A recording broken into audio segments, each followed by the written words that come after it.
Hello and welcome to Future Squared.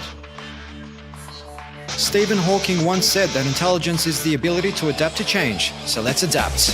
My name is Steve Glaveski, and each week I'll bring you conversations with preeminent thought leaders from a variety of fields to help you think in a multidisciplinary way, keep goals in your professional and personal life, and better navigate what is fast becoming a brave new world. Future Squared is brought to you by Collective Campus, an innovation accelerator that works with organizations to unlock their people's latent potential to create more impact for humanity and lead more fulfilling lives. If you need help driving your organization's innovation strategy, visit collectivecampus.io. And without further ado, come with me if you want to live. I still remember what it feels like to not have money.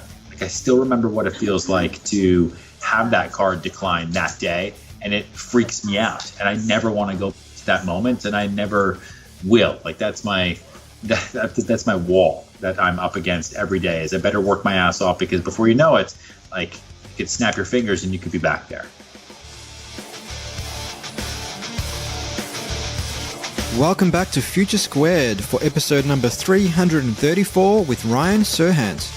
Ryan is a co-star on Bravo's hit show $1 Million Listing New York and the star of Sell It Like Serhant. Ryan fell into real estate by accident after giving up his acting career. He made just over $9,000 in his first year in the business. 10 years later, Ryan leads a team of 60 brokers and averages $1 billion in sales every year, making him one of the most successful real estate brokers in the world. He's the author of Sell It Like Serhant: How to Sell More, Earn More, and Become the Ultimate Sales Machine, which has gone on to become a Wall Street Journal bestseller. Now, this was a short but rewarding conversation with Ryan, and we unpacked his rise from having his debit card declined to leading $1 billion brokerage, why having a lean beginning can be a blessing rather than a curse, and of course, we unpacked a number of techniques that Ryan uses to build long-term relationships and close more deals. With that, please enjoy my conversation with the one and only Ryan Serhant.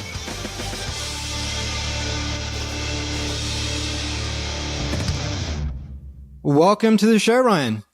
Thank you very much. Thanks for having me. It's an absolute pleasure to have you on the show. And you're joining me all the way from New York, and on the back of your new book, Sell It Like Serhant: How to Sell More, Earn More, and Become the Ultimate Sales Machine, which has gone on to become a national bestseller, USA Today bestseller, LA Times bestseller, basically all the bestsellers. What can I say? So first up, my man, congratulations.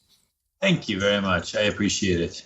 So what does your book give readers that, say, other sales books don't? Listen, what I set out to do with the book was not write a book about how to sell one thing, but write a book about how to become a salesperson who can sell multiple things, or sell one thing many, many, many times. It's kind of like that saying, you can, give a person a fish and you can feed them today, or you can teach them to fish and feed them for a lifetime. Yeah. That's, for me anyway, what no one taught me. When I got into sales, no one taught me how to sell. They said, listen, this is how you sell this one property here. And then this is how you sell this property over here. And then this is how you get this type of client here, which didn't really help me. It helped me on those individual days. But how do I build a sales career that then has longevity in it, that'll continue to produce results and it'll make me successful over time? Because I don't care about making money tomorrow. I care about making a great income for the next 50 years. So how do I set myself up for that in a business where I have no control, no salary, where, there's a lot of risk, but there's also great reward? How do I structure my day? What do I do? How do I, literally, what do I do when I wake up? How do I go sell things? What does that even mean? How do I talk to people? That's what I wanted to put in the book, because there's no book that teaches me that. Yeah. Fantastic. Well, if we have some time, we might get into some of the sales tactics, but I also wanted to dig into, Ryan Serhant, the person, right? Some of our audience might recognize you from the $1 Million Listing. You essentially fell into real estate by accident after giving up your acting career. And 10 years later, your team You've got a team of 60 people, 60 brokers that averages $1 billion in sales every year. But I mean, you weren't always the multi-million dollar broker that you are today. Essentially, you were once broke, so broke that you had your debit card declined at the food emporium. So, I mean, reflecting on that, I mean, what essentially motivated you to take that leap? Because for so many people, when they're in that dark place, it's easy to just make excuses and give up, but you did the total opposite. Yeah, well, I mean, giving up wouldn't have taken me anywhere. What was I going to do? Like, I'd really move home, move back in with my parents. Like, that sounded like a terrible idea. I don't want to live with my parents. And I had made it to New York City. So if I left New York City, then I knew I never would have come back. Right. And I know a lot of people who leave New York City and then they don't come back. And so for me, I just wanted to really figure out how to make it work. And so that's what I did. Right. I said, you know what, maybe my role in life isn't about my passion, which I thought was acting. Maybe it's about finding something else, and then I'll find a new passion. Like, that's okay. So I treated kind of that bump in the road, which was getting my credit card declined, as a speed bump and not as a brick wall.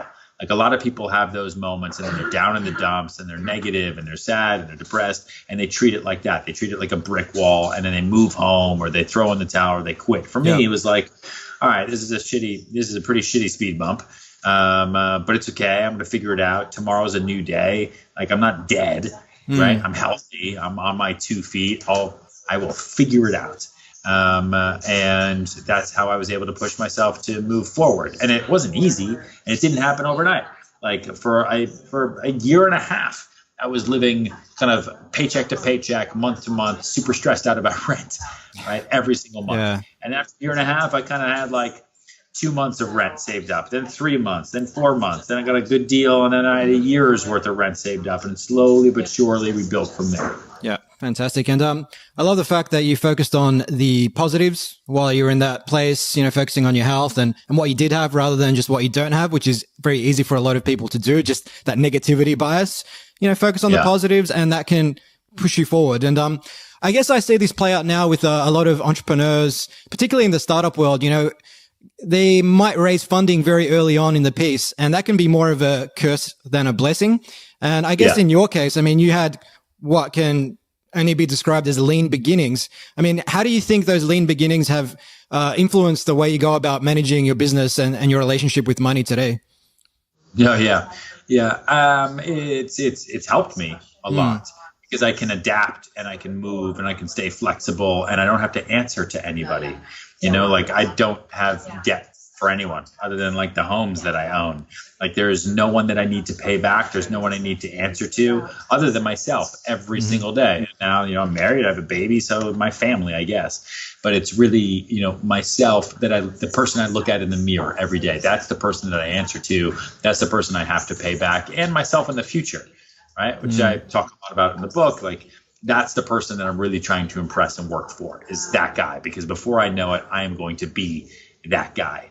But my relationship with money is very much that it is there to be used. It's there to be invested. It's there to help build, to create more money, but it's not there to spend, right? It's not there to spend mindlessly. And I don't need things that other people need. Like, I don't spend money on stupid stuff. I don't have like a material goods obsession. I just don't care. And listen, I still remember what it feels like to not have money. Like, I still remember what it feels like to have that card decline that day, and it freaks me out. And I never want to go to that moment, and I never will. Like, that's my wall that I'm up against every day, is I better work my ass off, because before you know it, like, you could snap your fingers and you could be back there. Yeah. And I think, I mean, we see this play out with a lot of people who've essentially come from nothing to something. Their relationship with money is a lot more positive. And you see a lot of people who say win the lottery, and within 12 months of winning the lottery, they're bankrupt again, because they just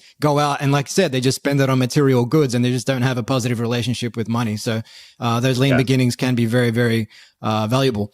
I wanted to digress for a moment and just talk about, I suppose being in sales, confidence goes a hell of a long way. But I mean, while you come across as somewhat charismatic today. You're on TV doing all this cool stuff. I mean, you weren't always the confident guy you were today, right? I mean, at one point you were quite shy. What did it take for you to kind of confront that and become the person you are today? I mean, I'm still kind of shy in big groups. Like I don't like being the center of attention. I don't like walking into big crowds of people, and going to parties kind of freak me out. But for the most part, it's like, what's the worst that can happen? Like, what's someone going to do? Punch me if I go and talk to them? Like, are they going to call the police if I say hello? Like, what's the worst that can happen? And what's the best that can happen? The best thing that can happen is I can make a friend or a contact that will change my life that I never even had before. Yeah. And all I had to do was say hello. So the rewards far outweigh the risks, right? Because the worst that can happen really from not putting yourself out there and not being confident and not talking to people on the street and not networking is that you're just not going to progress through life. Because the only reason we're all here is because of the work of other people and continuing to use other people to pull ourselves forward. And that's been my whole business, is how do I leverage other people, both people who work for me and my clients and my friends and people on the street. How do I leverage other people to allow myself to do more every day? And I have to then be confident that way, because if I'm not confident in myself, then why would anyone be confident in me? Yeah. No, that makes perfect sense. And I absolutely love the what's the worst that can happen question. I often ask that myself, because once you run that sort of thought experiment through, you realize that the worst that can happen actually isn't that bad, and you can bounce back from that quite quickly. But for whatever reason, people build it up in their heads before they even contemplate what the answer to that question is, like it's going to just bring them down and something that they can't bounce back from. So I think a really important question for our audience to ponder whenever confronting something challenging. So, when it comes to being introspective, I mean, to me, you strike me as a hell of a lot more introspective than some of the real estate guys I know. I mean, you coined something in your book called the 4 W's, which is essentially that why will wants win. What are the 4 W's about, and why did you coin these? I created, they're basically the 4 tenets of work, right? What's your why, right, is the first one. Like, why do you wake up every day? Why do you go to work? Like, what is that reason? And the same thing, like, what is your win? What are you doing it all for? Like, what's your work, right? Yeah. What is the actual work that you're going to do every day that fuels your why and gets you closer towards your win? And I wanted to come up with these things because I was generally just confused, just like everybody else. I think, like, when I first started in sales, I was waking up every day and going to work, and I'm like, all right, so I'm clocking in, clocking out, taking people around. Next thing I know, another year goes by, and then 5 years goes by, and then 10 years goes by. So, like, what am I doing it for? What's the goal? And you need to write them down. Maybe other people have this stuff in their head, but unfortunately for me, I don't have that kind of brain. So I had to literally think it out and then write it down, kind of the same way I do with goals, so that I can always remember it. Like, oh, right, that's my wall, right? My wall is that thing that I'm running from every day that I want to get far away from, which for me was being broke on the subway, and for other people might be, feeding their kids, might be paying down student loans, might be they don't want to be where their friends are because their friends are still at home in their hometown and they have dead-end jobs. Whatever your wall is, you figure it out, and that's what you run from. And then write them down. Write down those 4 tenets of work, the 4 W's, and remind yourself of them every day. Put them in the notes application on your phone and just look at it. It'll fuel you as you move forward. And that's why I wanted to write them down. Yeah. And I think why is so important. I mean, people talk about performance enhancing drugs and whatnot, but really purpose is the world's #1 performance enhancer, because if you've got a powerful why, you can almost get through any challenge. I mean, so on that, what's your why these days, Ryan? What gets you out of bed every morning? I mean, part of it is fear, right? Fear of failure, fear of not hitting my goals, fear of I put myself out there so much now. People have a lot of expectations for me. Like, I don't want to fall off the horse, right? So I wake up to keep that going. And that's for better and for worse. Like, it sounds unhealthy, but at the same time, it's also kind of like my wall, right? Whereas like I'm not afraid that I'm going to be broke tomorrow, but I'm afraid that I'm going to fall off the horse that I've created for myself to run this fast. And why would I do that to myself? The other part is to change the game, right? Like there is no book for how to move to New York City, to try to be an actor, to fail at that, to try to hand model, to fail at that, to get into real estate, to then get on a real estate TV show, to then do a sales show, to then write a book about sales, to then do a vlog about how to be an entrepreneur in New York City. Like that doesn't, like there's no roadmap for that. And so I literally just do everything I possibly can every single day to do more. And that's what fuels me. And that's my why. Like, what can I do today that I didn't do yesterday? Yeah. And just do it. Like, it's 2019. It's the future. Like, we can do whatever we want today to push ourselves forward. We can start a podcast, right? We can reach out to people around the world and Skype with them in a second's notice. Like, it's crazy. And we should take advantage of all of that. And that's kind of exciting. So then it's part of that why is I just don't want to leave any wasted potential on the floor. Yeah. You know, life is short, man. Like, last thing I remember, dude, I was just getting my real estate license and it was 2008. And now all of a sudden it's almost 11 years later. Like that's it's crazy. Like I'm married, I have a baby. Like what just happened to my life? It moves so fast. Yeah, man. Tell me about it. It feels like just yesterday I was in high school and I could have gone through elementary and high school again and still had like 5 years on top of that. So it's crazy. But at the time it felt like forever, right? So, exactly. But so that's something you talk about in your book. You know, what makes a successful salesperson? You've talked about fear and you say in your book that fear is your friend and you should use it to drive you, in some respect. But you've also said that, initiative and persistence, right? Endurance. Two other factors that make a great salesperson, because inevitably, especially when you're starting out, when you're trying to learn the ropes, even when you have learned the ropes, you're going to hear no quite a lot, right? And so you need to be persistent. Yeah. Persistence is your friend. Like, you know, when someone says no to me, I ask the same question, just in a different way. You know, to give them time. Come back 3 days later, come back a week later. Like people, unless they buy something or unless they die, you are going to be my client for life and I'm going to stay on top of it. We are going to figure out a way to work together. And I'm putting you into my contact list. I'm putting you in my database and I'm going to follow up with you forever. And you have to be persistent, but you have to walk the fine line too. Yeah. There's a difference between persistence and like harassment. Yeah. You know, and staying consistent with people and being annoying. Right. And so there's kind of that push-pull, which is a good note for me because I was writing this down now because I was talking to someone else about this before. Yeah. But it was, you know, it is walking that tightrope between like becoming someone's friend and just being every other salesperson. Like you don't want to be annoying. You want to let people make their own decisions, but you want to make them make decisions that were your idea in the first place. Yeah. So for me, it's like I want someone to buy something on their own accord, at their own time, their own pace, but they're buying what I knew they were going to buy, and I set it up that way. So for salespeople listening to this, I mean, if they're dealing with indecisive clients, but not wanting to be, say, harassing them, how might they go about pulling them forward when they're indecisive? I mean, you got to figure out what people's pressure points are and why they're being indecisive. Is it about money? Is it fear? Is it just they're non-committal? Is it, you know, the fear that there's a better deal somewhere else? Is it that they just don't care, that they just don't need it? Then how do you turn that need, you know, or that want, because they want it, how do you turn that want into a need, or vice versa? And a lot of times people are non-committal and indecisive because they just don't see the value proposition. Like they want the hot tub, they think it'd be cool, but like I could also put $5,000 somewhere else. You know, like I don't really need it. So what's the value proposition? And maybe the value proposition is that you've got a sale that's running today, plus the hot tub has health benefits, plus you're throwing in free installation. All right, well, that's great.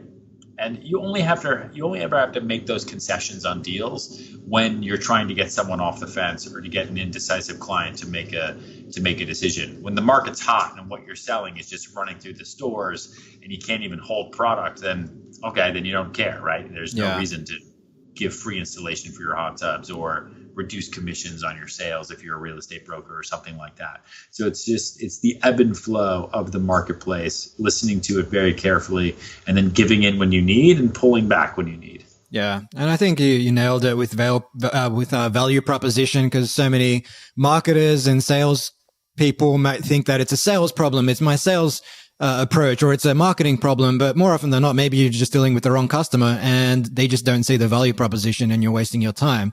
Correct. But something you touched on briefly a few moments ago was the word follow-up. Now, is it true that you sent one prospect more than 100 follow-ups, and then eventually, once they were ready to buy, they came to you and you closed a $500,000 commission on that? 100 follow-ups is a hell of a lot of follow-ups, man. I think, honestly, it feels like it was more than that. There's been deals where I've had to follow up with people for 10 years. Yeah. I just did a keynote speech where I talked about a deal that took me 10 years to close, and it was 10 years of follow-up. If you go to my YouTube page, you can see it. Listen, some people in my business anyway, right? Mm-hmm. They don't need to buy a multi-million-dollar home today. Right. Like, they're not going to be homeless. It's something they want. Maybe they'll do it eventually. Mm-hmm. Not everybody will. But my whole job is to follow up with people, to stay on top of them so that when they're ready to make that purchase or when they're ready to make that sale, they don't just make that decision because there's a real estate broker standing in front of them at that specific time. They make that decision because, you know what, Ryan has stayed on top of me. I'm going to go with him. He seems like the guy. Yeah. Right? And there's a whole other part of the book where I talk about being the one who. Like, you want to be the one who sells real estate. You want to be the one who sells shoes the best. Like, you want to be known as the one who does what you do best, so that when that person wakes up in a year, 2 years, 10 years, they think about you first before anybody else because you've been on top of them and you followed up. Yeah, and I follow up with people every week for years sometimes, and it just takes time. But that's also, like, it's not crazy because it's part of the job. And I also don't think about it in terms of like, all right, this guy's going to take me 5 years to follow up with, because that sounds super daunting. Like, that sounds crazy. It's like going to the gym for a workout. You're like, all right, you're going to go run for 2 hours. You're like, oh God. But if they didn't tell you it was 2 hours and you just started running and then the run was over 2 hours later, you'd be like, wow, that took me 2 hours. Holy moly. Yeah. So it's, ideally, all these clients buy things tomorrow, but they're not going to, and then we just wait. Some people take longer than others, but it's okay. Yeah, and the thing is, it's not like you're just focusing on that one prospect alone for 5 years. I mean, I imagine you keep a very, very wide top of the sales funnel, and it's about checking in every now and again with those prospects rather than committing 100%.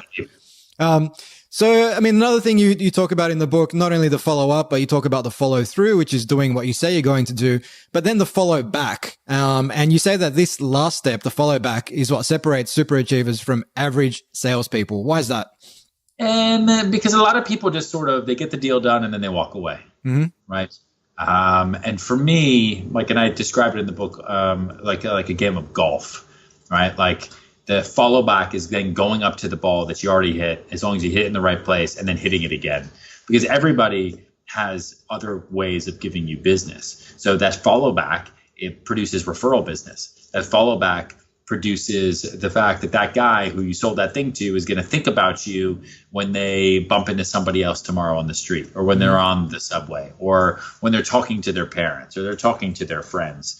Like, that follow back and staying consistent with it is really what separates you, because it means that you're not just about the commission from that one sale. Like, you're about the longevity of the relationship. Yeah. And that's what people really buy into. That's what friendship is about. Yeah. And that's where referrals come from as well, which helps you grow your business rather than constantly having to sell and market what you do. So couldn't agree more. With respect to going into, say, new client meetings, Ryan, so somebody you've never met before, I mean, how much information should one have about that client in order to give themselves the best chance of success when it comes to developing, say, that relationship before they even think about selling to them? I mean, it's a tough question to answer because everybody's different. different. Of course. I try to have as much as possible, and I improvise with what I let the person know that I know. I'm not going to know everything, but listen, there's nothing more flattering than meeting a stranger and having the stranger know about you, right? Yeah. You're like, oh, wow. All it shows is that person actually cares. That person did the homework. That person cares. Just like, you and I talking right now, you clearly know what you're talking about with regards to my life, and you're asking very pointed questions that are detailed and that come straight from the book. So it shows that you care. I do a lot of interviews and podcasts with people who are like, talk to me about selling.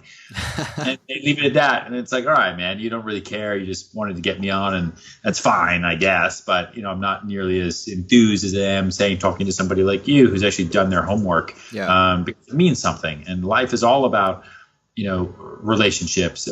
There are certain relationships that are going to be meaningful, and then there's ones that are just not going to be meaningful. Yeah. And you want to develop meaningful relationships with people by showing that you care enough to have done some homework on them, on their business, on their product, whatever it might be, and then use it in conversation. Like, know where they went to school, know where they grew up. And there's so much information you can find out from people about social media. Maybe they have cats, right? They're on Instagram. They post about their cats all day long. Like, bring that up. You're a cat person now if you want that business. How cute are those cats? Yeah. It's easy. It's all right there. Like, it didn't used to be. Like, it used to be really, really hard to find out information about people. Now people just put it out there all day, every day for all of us to consume. So use it to your benefit. Yeah, couldn't agree more. And man, I released a book of my own a few months ago, and I've been on heaps of podcasts, and sometimes a podcast guest might say, so what was the name of the book again? And it's like, really? You don't even know the title of the book? I mean, come on. It's not that hard. Quick Google search, guys. But one thing I wanted to touch on, Ryan, in the little time we have left, is productivity. And it's something that I believe separates high achievers from everyone else who just waste their time checking email and surfing social media. You talked about the importance of time management in your book, and you talk about being a finder. Well, you talk about three stages: finder, keeper, and doer. I mean, what does that mean to you? How are you a finder, a keeper, and a doer? So the finder, keeper, doer system for me, kind of like we talked about at the beginning of our interview here, was a way for me to figure out how to structure my day, because I don't have a boss, right? I don't punch in on a clock. I don't get a salary. I wake up at whatever time I tell myself to wake up. I go to bed whenever time I tell myself to go to bed. I don't have to be in the office. I don't have to, you know what I mean? Like, there's no rules.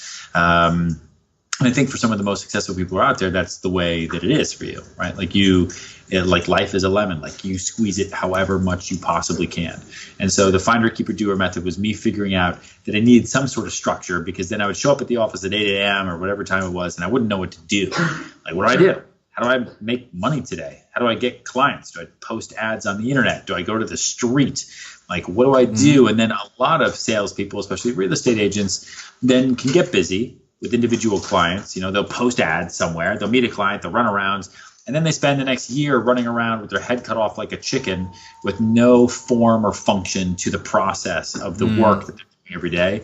And then they've just been busy with nothing to show for it. Yeah.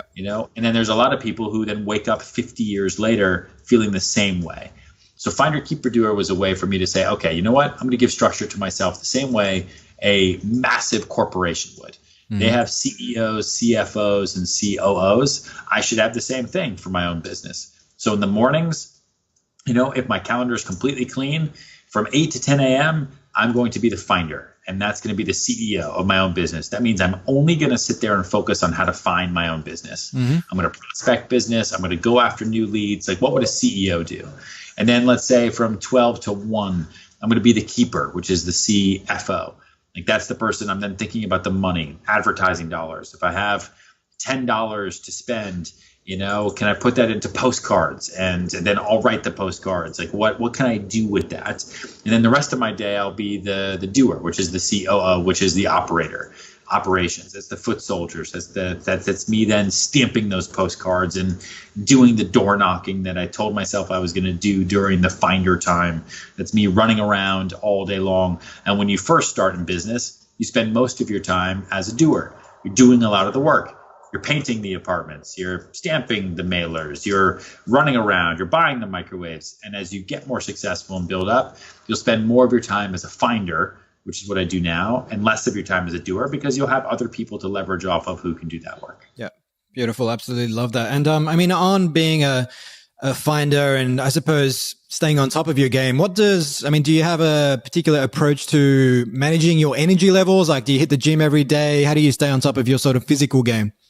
Oh man. Yeah, I work out every day. If I'm in town, I wake up early, I go to the gym. It keeps me going. It moves the blood. It's important for me in the mornings to do that. That way also the hardest part of my day is over, right? Like this morning I had to do sprints for an hour. Yeah. It's not what I wanted to do whatsoever. But guess what? No matter what happens today, nothing will be as hard as sprinting for 1 hour. So I got to work at it. It's good. It's healthy. It's great. But at the same time, the rest of my day, no matter what happens with a client, won't be nearly as bad as doing that. Yeah. And I try to work out every day. Yeah. And that's what a lot of high performers say, that by putting themselves through some kind of physical discomfort, physical adversity, it makes everything else that day seem a lot easier, whether it's hitting the gym for an hour, whether it's jumping into a cold plunge first thing in the morning, just like overcoming that little voice in your head that says, don't do it. Everything else becomes a hell of a lot easier.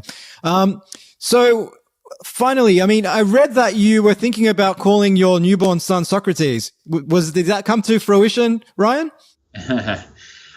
No, we didn't have a son. We had a girl. We named her Xena. Xena, beautiful. Love it. So with respect to Socrates, is that something that you are you a fan of Socrates' philosophy, or was that just a name you quite liked? No, I just thought it was funny. And I thought, how crazy would it be to name a kid Socrates? That's it. And my wife totally wouldn't do it because the nickname would be Sock, and Sock is a funny name for a kid. Sock Serhant, yeah, probably doesn't flow that well. Xena is much, much better. Well, thank you so much, Ryan. This has been a very short but very sweet conversation. If people want to learn more about you, they can do so over at ryanserhant.com. They can hit you up on Twitter at Ryan Serhant, and they can pick up the book on Amazon, Sell It Like Serhant. Is there anything else you'd like to share with our audience before we wrap up? I think that's it. Thank you so much for chatting. I think it's the morning for you? Yeah, it's about 8:04 a.m. So I'm about to leave the comfort of my home and my couch and hit the office. So my day is about to start. Hey man, well, have a great day, and thank you for having me. Hi guys, Steve again. I hope you enjoyed this episode.